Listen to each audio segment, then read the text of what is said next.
Comment ça se fait que les personnes à haut potentiel intellectuel et les personnes hypersensibles sont si empathiques envers les autres? Évidemment, l'hyper-empathie fait partie de leur package et en même temps si dur avec soi-même. Dans cette vidéo, j'ai envie d'explorer un peu ce dissonance entre cette empathie et cette dureté avec soi-même. D'où ça vient? Qu'est-ce que ça engendre? Qu'est-ce qu'on peut en faire enfin pour que ça soit plus léger? Parce que évidemment, quand on est dur avec soi-même, on culpabilise, l'estime de soi en berne, la confiance en soi en difficulté, on se respecte de moins en moins et c'est un cercle vicieux. Qu'est-ce qui fait que on est aussi dur avec soi? Comment ça se fait qu'on peut laisser passer quelque chose à notre ami ou même à une personne qu'on ne connaît pas et que cette même chose, ce même comportement, cette même erreur, si on considère ça comme une erreur ou un échec, on ne peut pas se le laisser passer. Et la première chose que j'ai envie de te partager, en tout cas c'est ma vision, c'est notre hyper conscience de l'imperfection. Tu le sais, on est dans les nuances, on est dans les détails. Et c'est comme si on prenait une loupe et qu'on regardait chaque détail qui n'est pas parfait chez nous, vraiment à la loupe. On voit chaque petite aspérité. C'est vraiment comme si on prenait une loupe. De loin, ça se voit pas, les autres ne le voient pas, mais nous, avec notre loupe, on est en train d'étudier chaque cellule de notre fonctionnement, chaque petit aspect. On est extrêmement jugeant par rapport à nous-mêmes. Cette loupe, c'est notre instrument qu'on utilise souvent, mais ça sera une meilleure décision de la jeter complètement parce que ces choses qu'on se reproche, les autres ne les voient absolument pas. Deuxième aspect que j'ai envie d'évoquer dans cette vidéo, c'est notre idéalisme. J'en ai déjà parlé dans une vidéo, une des dernières vidéos où je parle de cet idéalisme comme un point bloquant pour notre passage à l'action. Et là, cet idéalisme, il nous joue aussi des tours en ce qui concerne notre vision de nous-mêmes. On a notre vision de l'idéal, de notre propre idéal. Comment on voudrait être? Comment je voudrais être dans l'idéal? On voit aussi le potentiel. On sait que c'est possible. Je suis capable de devenir cette personne-là. Et quand on est loin de cette vision de soi, on se flagelle, on se maltraite, on se dit qu'on n'est pas à la hauteur, qu'on n'est pas assez par rapport à cette exigence envers soi. Je parle beaucoup des attentes envers nous-mêmes et effectivement, là, il s'agit des attentes, mais en plus, ces attentes sont souvent mouvantes. Une fois qu'on a atteint un objectif, une fois on s'est élevé vers notre soi idéal, ben, en fait, notre objectif, s'élève avec nous. Quelque part, on n'est jamais en capacité d'atteindre notre moi idéal. Et donc, on n'est jamais content de soi. Et donc, on est dur avec soi parce que, bah oui, je suis toujours pas là où je voudrais être. Ça me rappelle une phrase d'une cliente, je m'attends plus haut, je m'attends plus loin. Troisième élément, c'est cette confusion entre être empathique et se sacrifier. Être empathique, écouter l'autre, comprendre l'autre et sacrifier, complètement s'oublier, mettre les autres avant soi. Ne jamais dire non. Oublier totalement dans sa gestion de temps aussi ses propres besoins, par peur d'être égoïste, par peur d'être rejeté.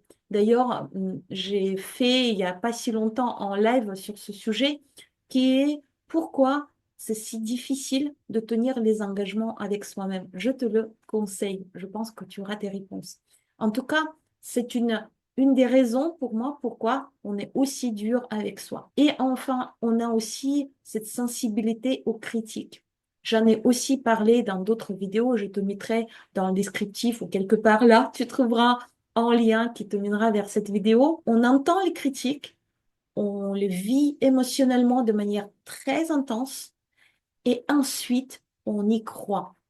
on sait se remettre en question. Ah, c'est marrant, ça me fait de l'émotion. On sait se remettre en question. Donc, on va au départ réagir émotionnellement sur la critique, peut-être la rejeter, se dire que c'est pas vrai, etc. Ensuite, on va l'admettre.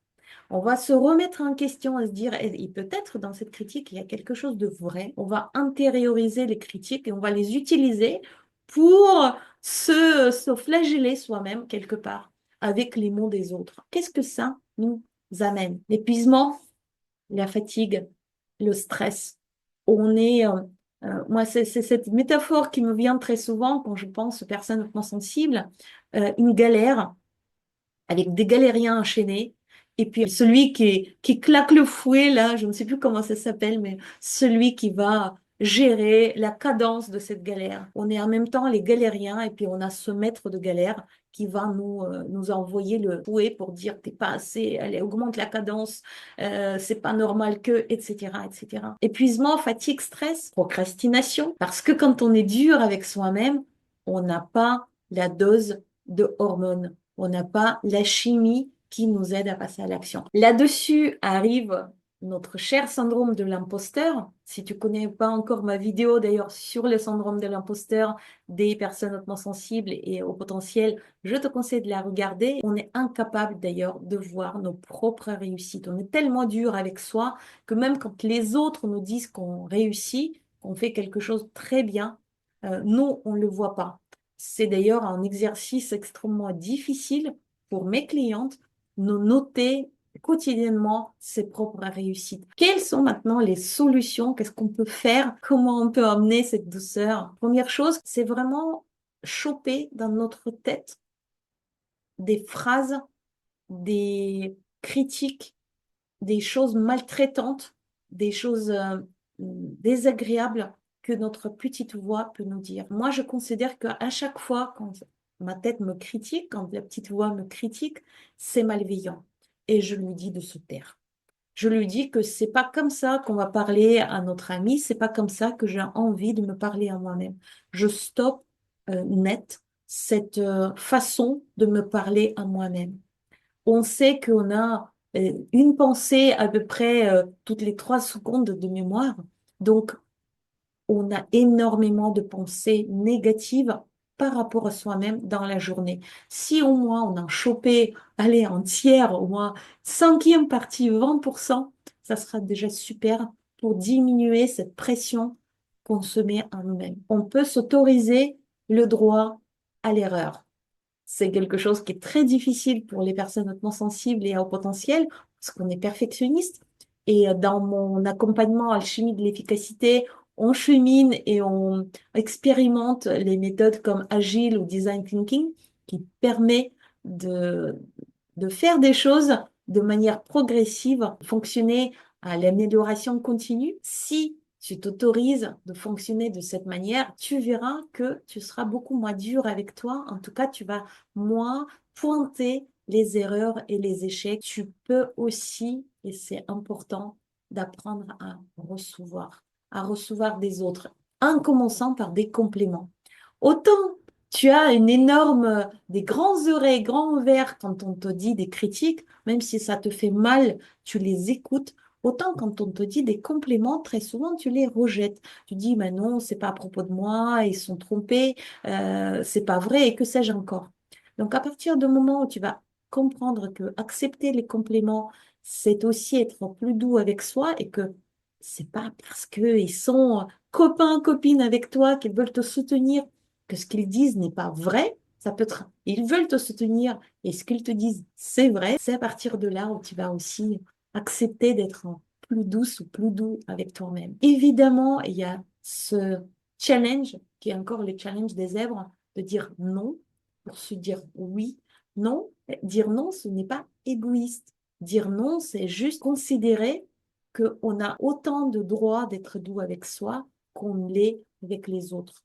C'est de se dire qu'on est au même niveau d'importance que les personnes, notre entourage, notre famille, peut-être nos collègues, parfois nos collaborateurs, parfois nos partenaires pour lesquels on se démène et qu'on ne dit pas forcément non, tout en se disant non à soi. Voilà les quelques éléments que j'avais envie de te partager dans cette vidéo. J'espère qu'elle te sera utile, que tu vas t'imaginer souvent cette image de galère et que tu vas faire tout pour ne pas être le maître de galère avec son fouet. Et je te dis à très très bientôt pour d'autres vidéos. Ciao, ciao.